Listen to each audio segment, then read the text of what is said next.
Visualize yourself moving through the following activity. You are a student, and your teacher needs you to change something about the way you're behaving.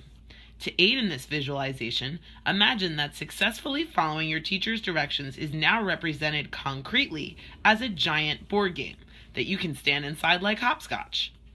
Unlike hopscotch, however, this game is very simple and only has 4 square spots from beginning to end in a straight line.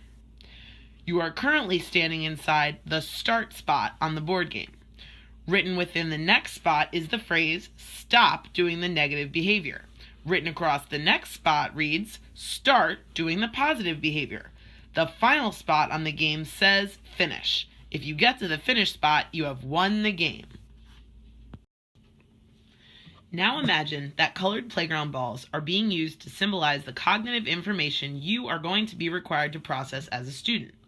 Your job as the student is to figure out what you need to stop doing, the negative behavior, as well as what you need to start doing, the positive behavior, while simultaneously holding all of the teacher's directions in mind, the colored playground balls you must catch and hold while trying to move across the board. For the first try, an orange playground ball will be thrown to you, which signifies each verbal direction you receive from the teacher. You must catch and hold each ball to show that you have heard and can remember that direction. Ready?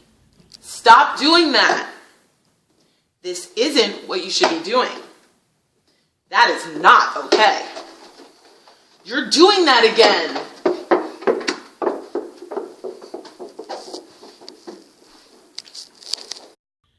For the second try, instead of being thrown the orange playground balls, which represent this and that directives, the teacher will name the behavior he or she wants you to stop doing. That should help, right? We will use purple playground balls to represent the teacher actually naming the negative behavior for you. Ready? Stop speaking like that. You're being rude. Excuse me, that voice is not okay in this classroom. You're being rude again. Stop speaking like that. Now that you know what you need to stop doing, can you tell me what you should start doing instead? What if we replaced all of the vague or problem naming directions from the activity above with specific social skills language?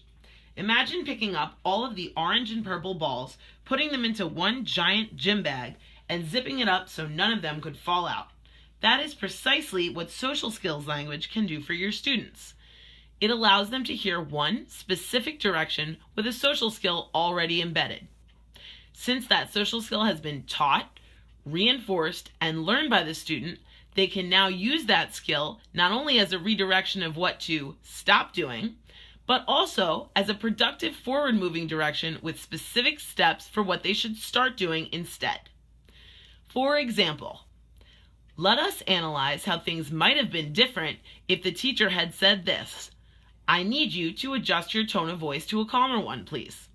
It's positive, specific, and prompts forward motion towards the desired replacement behavior. Now you, as a student, know exactly what you need to stop doing, using a rude tone of voice. You know what you need to start doing, lowering or changing your tone, and you know how, by using the concrete steps in the social skill you learned.